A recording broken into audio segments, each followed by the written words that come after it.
Bismillahirrahmanirrahim. Da sunan Allah ɗaya buwayi gagar koyi da misalin masu misali. Allah ka ƙara tsira da amincinka ga shugaban mu Annabi Muhammad sallallahu alaihi wa sallama. Bari na dakata kaɗan kuɗan dubi shirin. Malam Malam baba na mahaifi na fa kake kira. To suna ne? Ko uba ya fi uba?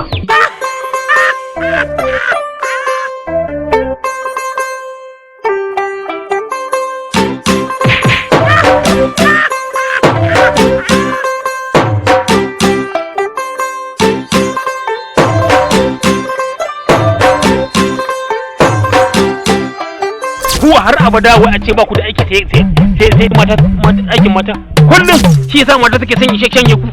Na gaji da cin wannan mutunci da walakanci da tozarta yau idan mu zan tafi. Ga walakanci ga zahin iyaye ga tozarta duka akai na ya kare duk an wannan kowa ya san cewa babu namijin da ke walakanta mace kamar ka. Ba shi ba sha a nan gidan nake ba shi ba sha in banda ma hukunci ya ce ke a wannan waye a Najeriya ma waye ce ko shi ke.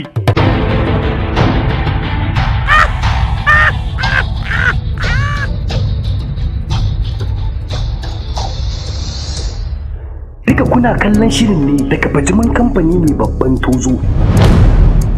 Su ke ɗauke da wanga shiri mai ƙayi. Da gida jiya kaji muka ci kayan. Yau kuma sai na ga balangu. Wace ce kuma talle?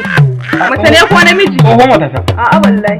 Amarya saboda yanzu Allah san tun da an ci amarci kwana 1 2 3 ya da tsire ba su kuma gargajiya ba. To ni ba zan iya ba. In ta saba zuwa ta je rumbu ta dauko hatsi ta zo ta dafa maka. Ni ba haka da zo ni ba daga amarci na ɗebo hatsi. Ban iya ba. Sai tsire. Sai tsire.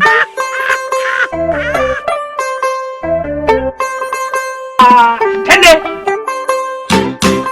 Ni har mace ta isa ta san aiki. Ba zai yi ne. Ike wannan ki shafa a fuskarki in kika shafa a fuskarki ki rufe fuskarki karke ba ku haɗu da wani ku haɗa ido da wani ko ne gilma ko kadangare ko akuya ki sake ki kalle in kika kalle to wannan kadangaren za ki aura. Ni kake zagi ni na zagi kurma ce. Wai kai ka kalle ni da kyau ni sa'ar auren ka wai ni mala in tambaye Amarya. tunda na zo gidan nan ban taɓa ganin katin da A rana ban yi wanki ba in yi turmi shida. Sai mun kofa mutum da gidansa.